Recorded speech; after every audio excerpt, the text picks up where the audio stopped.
What's up, YouTube? Over at twitch.tv/Lawler, hanging out with chat, and we've been talking about a couple different things. As you guys know, this week has been pretty hectic with the trade window coming to a conclusion. We are officially locking in the rosters. Not all are public. We've been trying to answer them to the best of our ability ahead of time, but then obviously we get tweets that come out being like, this is actually what happened, and sometimes we make the videos before that. But things that we do know are set in stone is the fact of the spring split. Spring split is approaching, and in this video, we're going to talk about a couple different things. We're going to tell you when it's happening, who's involved, the seeding that you should be aware of, all the things you need to know for the spring split is happening in this video. So if you are trying to figure out what to expect, when to watch, where to watch, all that kind of stuff, all of your questions will be answered here. We're going to focus primarily on NA and EU, but we will also include the minor regions as well to help kind of describe what days they start on. So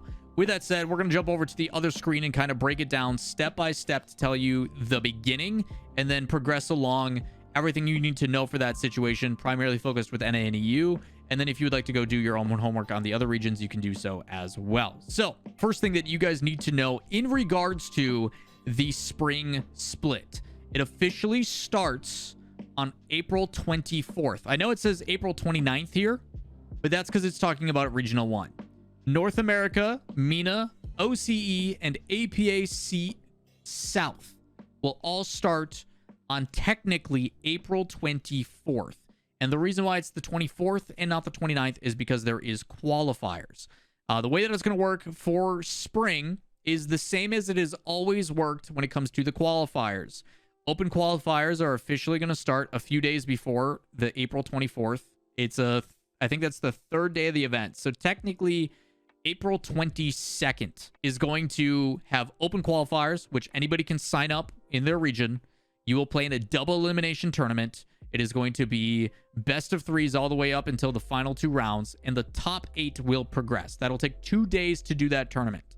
Once you then get to the third and final day, you are a top 16 team in that circumstance, or in this case, you are ranked officially now from 9 into whatever the math is, 24, 9 to 24, whatever the heck it is. Those teams are going to then play in a closed qualifier. For North America, you have your teams. The open qualifier teams will then fill in accordingly, and you will play in Swiss. Closed qualifiers are always a Swiss stage. You're either trying to get 3 wins first, or if you get 3 losses, you get eliminated. And that applies to everybody. You are playing in Swiss, trying to be one of those top 16, and if you do end up being one of the top 8, you then go join in the main event. That is what the 29th is for this regions. For Europe, SAM, APAC North, that'll be May 6th, the following week. The other, like EU and everybody else, will be starting on technically the first minus 2 days if you're doing open qualifier status. Most people are looking at the closed qualifiers so they can watch their favorite teams compete in Swiss in order to become one of those top 8, which will then put them in the main event as a top 16 team. Okay, so again, NA, MENA, OC, APAC South. Closed qualifiers are going to start the 24th, which is in just a week and a half. The EU, South America, and APAC North are going to be on May 1st. That is your closed qualifier matches. There's some dang good teams that are going to be playing in that. Those are going to be extremely spicy. Those will be amazing matches. You'll definitely want to watch those. As for spring as a whole, you may see, okay, I notice, you know, we got double elimination for open qualifiers. We've got Swiss for closed qualifiers. But what about the main event? This one is very straightforward. It is straight up double elimination. We've got a potential 31 best of 5s and best of 7s. If you look at this bracket, there is a whole lot, and it's just straight up. There's no group stage. There's no any fanciness. It's super easy to follow. If you lose twice, you go home. That's a lot of the reason why people like it. There's also the bracket reset to where this team who comes through the upper bracket has yet to lose. So if they make it to the grand final, the lower bracket team has to beat them twice to give them their 2 losses. Seeding is going to be as follows. Obviously, 1 versus 16, 8 versus 9, 4 versus 13. They do the opposite for the seeding. And the way that it's determined is also the same to the change they made last split. If you don't know what I'm talking about, section 2.3.8, this is what we also use for our document. When we try to predict where people are going to go, we'll do that again, where we predict where people are to tell you guys who's playing who. We also have insight to that already. Shout outs to the community for helping provide that, so I didn't have to do the math. But it is as follows. They're going to automatically give people spots. So this is what we're talking about. For the main event for North America, they take your overall rankings. This is for the entire RLCS season. So they have G2, Energy, FaZe, Space Station, V1, Complexity, Envy, and Oxygen. Those are your top 8 teams right now based upon results for the entire year of RLCS. That is both fall and winter split. So they take those 8 teams and automatically give them a spot. They do the same thing with Europe. You have your 8 teams: BDS, Dignitas, Queso, Endpoint, EG, Semper, Vitality still, and K-Corp. Automatically given a spot into the main event. Now that they're in the main event, they're going to take their 3 most recent results, which is what it says here. Cumulative RLCS points from the 3 most recent tournament events, including both regionals and the major. So they then go through the seeding, your 3 most recent results, which is what the community has done. Thanks to QWERTY, who is in my Discord, for providing this, so I didn't have to do it. But Winter Major, Regional 3, and Regional 2. Based upon those points, that is what the seeds will be. So G2 will be first seed, FaZe second, Space Station 3, V1 4, NRG 5. That is different. They're going to have to play some tougher competition. Oxygen 6. Rogue did not make it. If Rogue does make it out of the closed qualifiers, then they will actually get the 7th seed. Envy is in. We're looking at EU, but Envy is in, so they get technically the 8th seed. Those things will end up changing. So your 3 most recent results determine where your seed is once you get into the main event.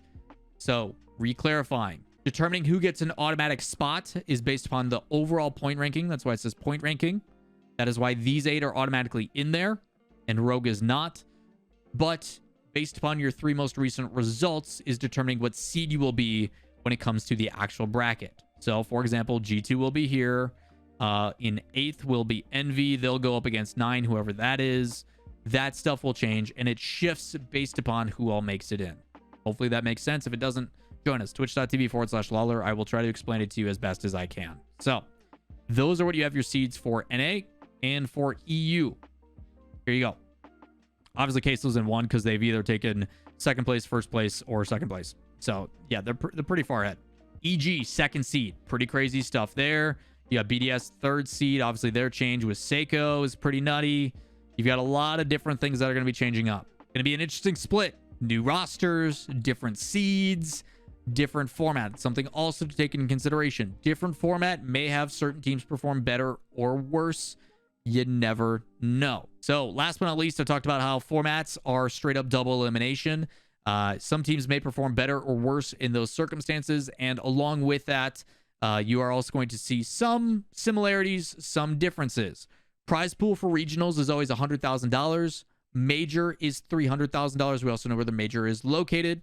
Copperbox Arena in London. They're running it back just like it was in Season 5, expanding the seats. Tickets are not available just yet. Assume that will come in the coming weeks. We don't know officially when. Maybe they'll announce it on stream. I don't know. But the other thing that has changed is the point allocation. They always want to make sure that the teams, as they go further along in the split, the most recent teams are being rewarded for it, and they do that by increasing the point allocation.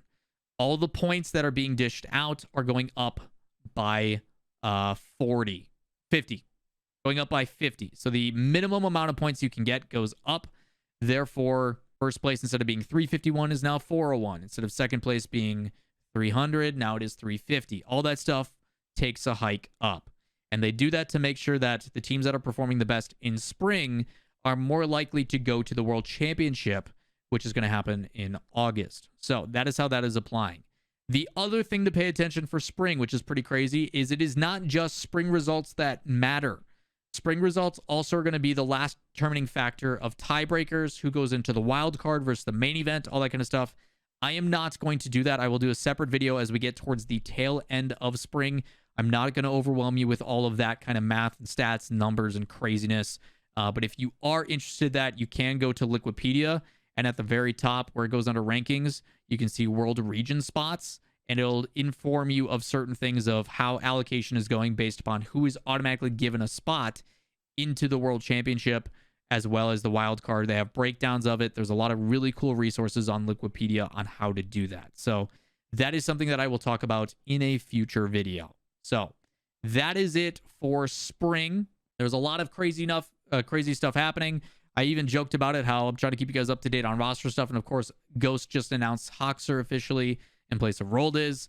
So we'll try to do our best to keep you guys up to date. We will also do an all-encompassing roster change video. If you guys haven't seen my roster document, which I actually ended up closing recently, let's see if I can put it back up. So if you guys haven't seen my roster document, you can do two things. As you saw 4TD0 in chat, you can come over to the stream, type ! RLCS rosters, or this document, which is usually linked in the description, will pull up, and I will be updating this on all the official confirmations, who's going where, all that kind of stuff. I will also do a dedicated video on this in the coming days to let you guys know who is going where. Some of these I will have to hold off on, because as I've mentioned 1,000 times, organizations do not have to officially lock in their teams and make them public until the day of qualifiers, if they're playing in those, or when they play in the main event. So for Europe, we're talking again, that is May 1st for closed qualifiers and May 6th for the main event. And for North America, that is the 29th and the 24th for closed qualifiers. So we will see some of these minor region ones. I'll update this document as well throughout the split. If there is a team that is not automatically in the top 16 that all of a sudden starts performing well, we'll throw them in here, show their history, all that kind of stuff. So the resources are out there. I'm doing everything in my power to make this as easy for you as all possible. And the main reason is because the amount of people that come into my stream and ask the same questions, even though the resources are out there, I can just go, here it is. Here's a video. And my mods and everybody else are happy about it. So with that said, that is going to wrap it up for this video. If you do have any additional questions about the spring split, things you need to know, any of that kind of stuff, let me know in the comments down below, or stop by the stream, twitch.tv/Lawler, where we stream every day, but Tuesday and Sunday. That may change, obviously, with the upcoming matches and stuff coming back. But for now, that is going to do it for me. If you guys have any additional questions, like you guys know, come see us. Other than that, if you enjoy the content, thumbs up, subscribe, notifications, tell your friends, share this video to people that have questions. It is there as a resource. But we'll see you in the next one. Peace.